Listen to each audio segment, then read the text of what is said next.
what happens is when we try to demand dedicated infra before creating, before having a public bike share in place or before having public transport in place, this infra goes underutilized and eventually gets encroached upon. And you create a perception that no one wants to cycle. I don't know if you're able to hear the surroundings. It's quite noisy outside. If you're able to hear it, you know the problem, what it is. And if you can't hear, then my team is doing an absolutely fabulous job at noise cancellation. But yeah, talking about the noise outside, the one noise that you hear everywhere is the traffic and the honk. And it's a big problem. What can you do about it? Well, everyone has a car, everyone wants to go somewhere at their own convenience, and can bicycle be a solution? Well, that's what we are here to find out with the co-founder of MyByk, which is India's first ride-sharing platform, Mr. Arjit Soni. Hi Arjit, welcome to the show. Hi Rohan, thank you for having me. So good to have you. By the way, Arjit, ride-sharing program, it's something, the concept has been floating around for quite some time, but where did this come to you and what was your purpose behind doing this? I was in Mumbai between 2007 and 10, and every day, like any other Mumbaiker, I would commute through the Mumbai locals. Now, honestly, yes. While we have complaints with locals, at least the good thing about them is they're predictable and reliable. What was not reliable, what was always throwing a surprise, was getting a rickshaw or a taxi from station to go to your office. Or Right. similarly, one day frustrated, I thought to myself, let me buy two bicycles, one to go from my hostel to Andheri station, and the second one from Dadar to my office. And that's how I solved a real world problem. So that's how the idea originated. I moved back to Ahmedabad. I was pretty happy because while I love Mumbai as a city, I think it's a great city for learning, but not really a great city to live. Yeah. And that's when I thought to myself कि यार मुंबई से तो भाग के अहमदाबाद आ गया, but 5-10 साल में तो अहमदाबाद का भी यही हाल हो जाएगा. हाँ, So हो then गया where will you go? हो गया वैसा. होने जा रहा है, but hopefully with my bike we'll be able to reverse the trend. Wow. So that's when I thought unless and until someone does for the city, this city will see the same fate that Mumbai has. And that's when I started my bike. Yeah. So that's how I got the idea of my bike. Yeah. Great. So today traffic is a very big problem for all of us. We do want the most efficient way to commute, and while the infrastructure is one of the issues why we are unable to do it, there's not one solution which is there to curb it. There has to be multiple solutions working synchronously with each other, and it's so seamless that you would be stupid to even think of owning a car for commutes within the city. So how has it been so far for you? Where do you see this going, and how can it be so seamless? So, Rohan, I certainly believe that bicycles as a means of commute will be able to cater to only 60% of a person's need. So bicycle along with public transport. There will Right. be 30% of your requirements where you do need a taxi. And there will be 10% of your commute trips where you need a self-drive car because you're looking to go on a drive with your family or Of course. going for an experience. So the larger vision of MyByk is to bundle all these forms of mobility into a single app and not just integrating it into app, but bundling everything into a single subscription. So say hypothetically speaking, you pay 3,000 rupees a month and you get unlimited MyByk, unlimited public transport, some 100 kilometers or some kilometers of taxi rides bundled into the package, and maybe a few couple of hours of self-drive car experience. And that combined package, I think, would be able to compete with the concept of owning a private vehicle and commuting through it. Yeah. So that's how we see the concept eventually evolving into it's called mobility as a service, MaaS, and that's where we are headed. Yeah. Great. So when you're scaling to a particular city, what challenges are you usually seeing right now, and where all is MyByk located? So currently we are present in 8 cities. We started with Ahmedabad and we are now in Bombay, Pune, Nagpur, Indore, Kochi, Udaipur and Rajkot. Honestly, expanding to a new city, I mean, now after having spent 8 years in this business, operations is no longer a challenge. Yeah. It's almost templatized and driven by SOPs. So that's not a challenge anymore. I think the only challenge for us is the financial part, because it's a very capital intensive business. And for every demand we generate, we have to invest in one bicycle. It really slows us down. Hmm. And that's where we are trying to see if we can get cities to participate in terms of investment in cycles, and we Hmm. limit ourselves to taking the operating and revenue risk and running the Hmm. show for them. Yeah. Hmm. Hmm. That's the infrastructure part. When it comes to giving people access or making people aware, how has it been your experience to get them to ride to a particular place? So again, see, as on date, we have 10,000 bicycles, but Hmm. 5,000 of them are in Ahmedabad alone. So what we have done is we have really invested a lot in Ahmedabad in terms of trying to create one strong example and then trying to replicate it in other cities. Now, since we were bootstrapped for the first 7 years, we never had budgets for marketing. And we realized that we don't really need marketing, because when you create presence across the length and breadth of the city, the visibility is automatically there. What you really need to spend towards is getting your users to ride or use your services more often. And that's where our effort is. So, we do a lot of cycling rides and events, because, it's a great way for people to experience cycling after many years. It's a great way to give them a feel and taste of what it was riding a bicycle. And of course, through our app, we are now working towards building communities. Bringing leadership boards where you can track how many kilometers you are riding and compare with your fellow colleagues, and some rewards and recognition programs. So that is where we are headed towards, to attract more people towards MyByk, and more importantly, retain them. Yeah, yeah. Other than that, we have really not spent any significant amount of money on marketing. Wow. Yeah, Yeah. when you have such a product which is in front of everyone, that itself is marketing, isn't it? Yes. Yes. Yeah. But I truly feel that to make it a success, people will have to try it out. And once they realize that yes, you can do it. Like for example, I live in Lokhandwala. If I have to go to Warsaw, if I have a bike stand next to my building, office building, I don't need to take a cab or go by my own vehicle. I can simply uh, take a cycle from the bike stand and just go to Warsaw, which is barely 1.5 kilometers away from Yeah. my Yeah. place. So if that network is built, I'm sure people will uh, get to it and try working on it, isn't it? So I agree partially with you, Rohan. What we have observed in my bike is that Hmm. if you do a paper ride model, then of course you need to create a very complex and dense network of stations, where you're creating a station near a user's origin and also near his Hmm. destination. But when you approach the concept of bike share with a subscription model, so say you are paying a fixed monthly rental and you have unlimited access to my bike. In that case, you just need to create stations at public transit junctions. So assuming you have subscribed to my bike and you have a bicycle with you at your home, of Hmm. course the first time you have to go to a stand and bring it home. Now, from your home, if your journey is short, you can go directly just like you do on your personal bicycle, right? Hmm. You don't have to go to a station and then rent a bike. The bike is there with you. But if it's a long journey, and that's where bicycle is not practical, let's accept that.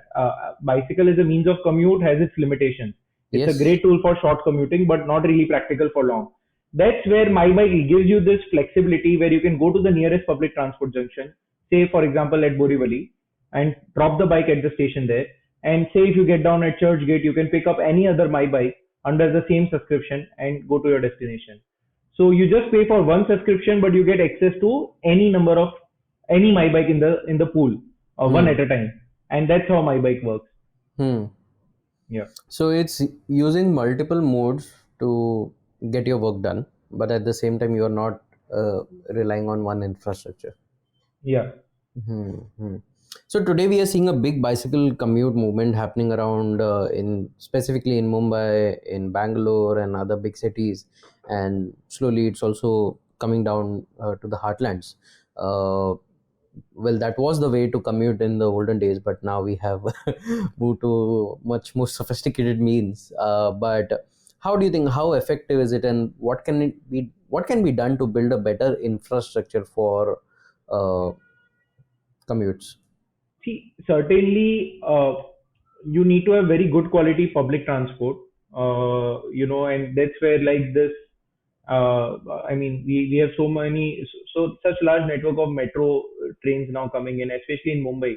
I think the Hmm. one city I'm really excited about in terms of transformation is Mumbai, because this whole network of metro that is going to come up in the next Yeah. 2 3 years is really going to shift a lot of load from the Yeah. roads to this new infrastructure, and finally then we'll be able to sort the city, I hope. uh, Certainly, good reliable urban public transport system is a prerequisite to realizing our you know our common goal of making our cities livable again. Hmm.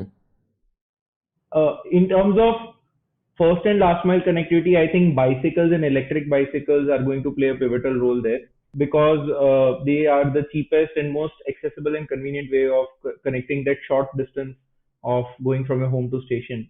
Hmm. I think once these two things are in place and you start seeing some traction, that's the time when we need to start talking about dedicated bicycle lanes. What Hmm. happens is when we try to demand dedicated infra before creating, before having a public bike share in place or before having public transport in place, this infra goes underutilized and eventually gets encroached upon, and Right. you create a perception that no one wants to cycle.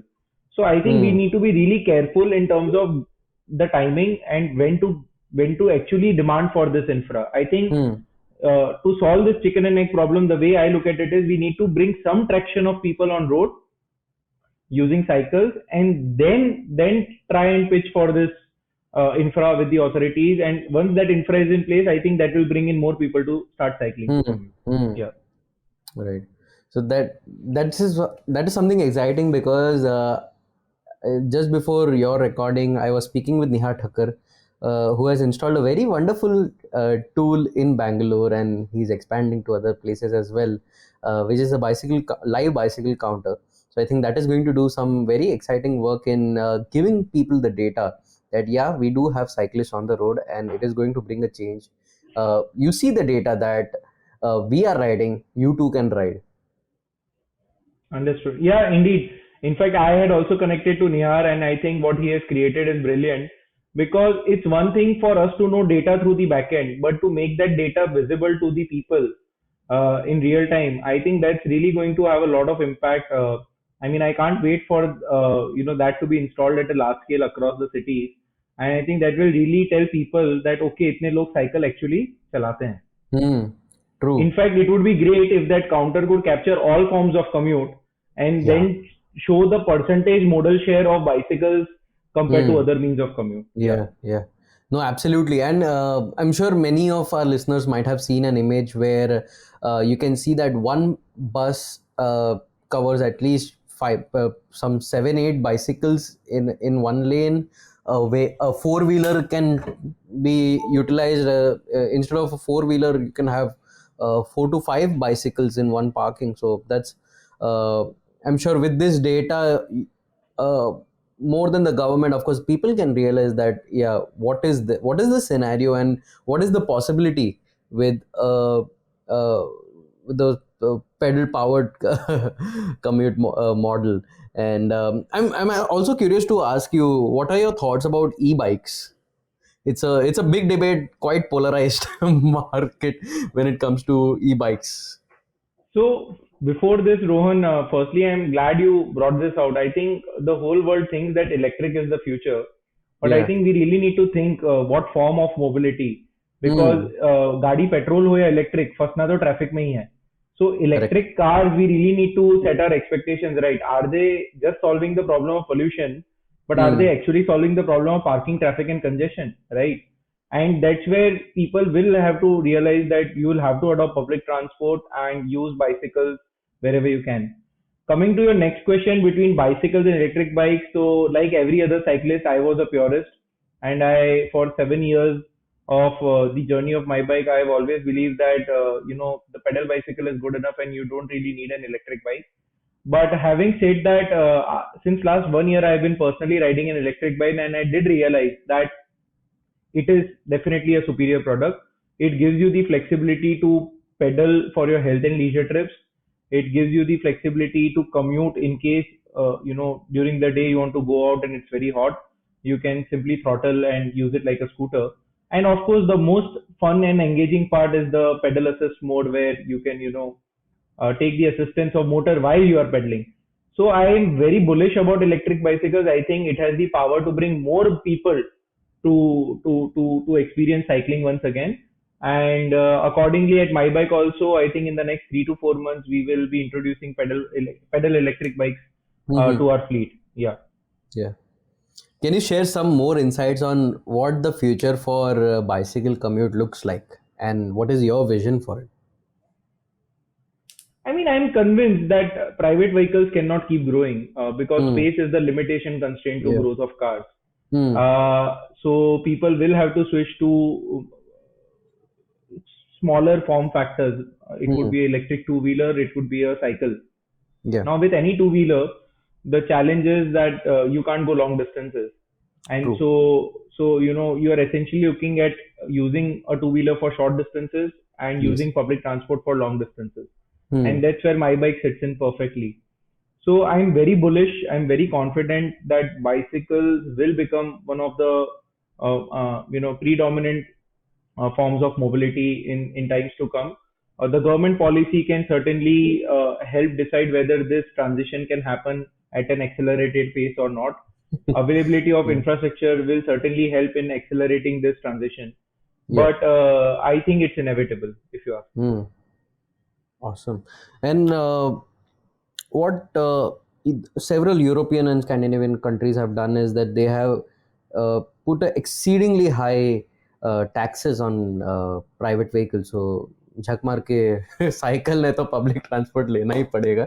But that they have that infrastructure, and I'm sure in the near future even our government will introduce some of these features. Like luxury cars are always expensive now, more than ever.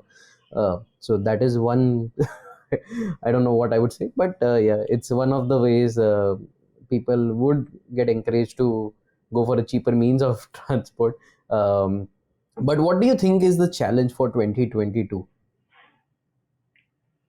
Uh, so the biggest challenge is, while, as you mentioned, that in Western countries they are discouraging other forms of mobility through expensive parking and more taxes, India में उल्टा हो रहा है. India में cars को subsidise किया जा रहा है, इलेक्ट्रिक कार्स को सब्सिडी दी जा रही है, जबकि इलेक्ट्रिक साइकिल्स को बिल्कुल सब्सिडी नहीं मिल रही है. In fact Oh, is you it? Find it surprising कि पेडल बाइक्स का जीएसटी रेट 12% है, इलेक्ट्रिक बाइक्स का 5% है. So pedal, which is the most environment friendly form of commuting, is actually taxed at a higher rate than an electric bicycle. Huh. और ये दोनों sectors को या दोनों प्रोडक्ट्स को कोई सब्सिडी नहीं मिल रही है, चाहे वो स्टेट हो, चाहे वो सेंटर हो, चाहे वो स्टेट हो. Recently Huh. दिल्ली ने इलेक्ट्रिक बाइसिकल्स के लिए एक सब्सिडी पॉलिसी निकाला है, but Hmm. Again that is limited to just private users. So shared mobility को तो कहीं पे भी कोई इंसेंटिव नहीं मिल रहा है. सो Hmm. My expectation out of 2022 is के अगर आप बाइसिकल्स और इलेक्ट्रिक बाइसिकल्स को एंकरेज नहीं कर सकते, तो एटलीस्ट दूसरे फॉर्म्स ऑफ मोबिलिटी को तो एंकरेज करना बंद करो Hmm. Bye bye subsidies. आप हमें अगर सब्सिडाइज नहीं कर सकते तो दूसरों को सब्सिडाइज करना तो बंद करो, Hmm. Because otherwise you are not creating a level playing field Yeah. for us to shine. Yeah. Absolutely. And technically, it's the same thing. It's just that the scale is different. Yeah. The reason why this is happening, if I understand it correctly, is because your electric vehicles and two-wheelers are getting registered through an RTO. Hmm. There is a formal financing sector that is ready to finance these Hmm. purchases. Because pedal bicycles and electric bicycles currently do not have a central authority that registers them and recognizes them. Hmm. It is because of this reason that the sector is not really seeing, not is not able to live up to the potential that it has. I think the day we are able to address this in the policy making, electric bicycles will start flying off the shelves. Hmm. Yeah. No doubt, no doubt. And there are very few brands actually which are building in India, yours being one of them. So I'm sure once people start increasing the manufacturing of electric cycles, also it will give a bring their attention to subsidizing this mode as well. Absolutely. Yeah. So if any manufacturer is listening, please start making bicycles in electric and tell your government to do something about it, so common people can also afford it. Absolutely. Yeah, because otherwise I just saw I rode a Scott e-bike and it was absolutely delightful to ride it. But when I saw the price tag of 1,89,000, it just blew my mind off.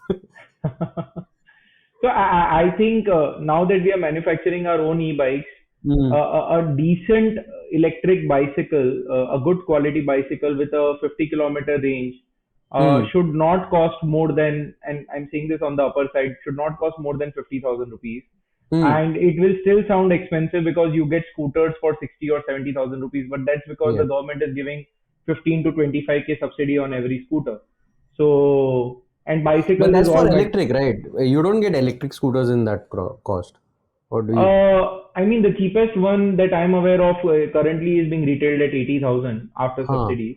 huh, 50,000 for a bicycle, appears very expensive. yeah. But that's because it is offering you a 50-kilometer range and it's all Mm, metal. So plastic is cheap and metal is expensive, and that's the reason yeah. e-bikes are costing more. Yeah, Yeah. Great. Thank you so much, Arjit, for joining us. And I hope the listeners found this conversation helpful and they would, if they have not started going short distance commute or even tried it, I do urge you to try it out. It's really great. You will realize the value of time and how much time you save. Of course, being sweaty is another thing that you will have to find a work around.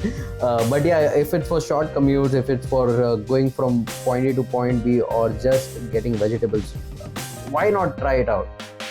absolutely.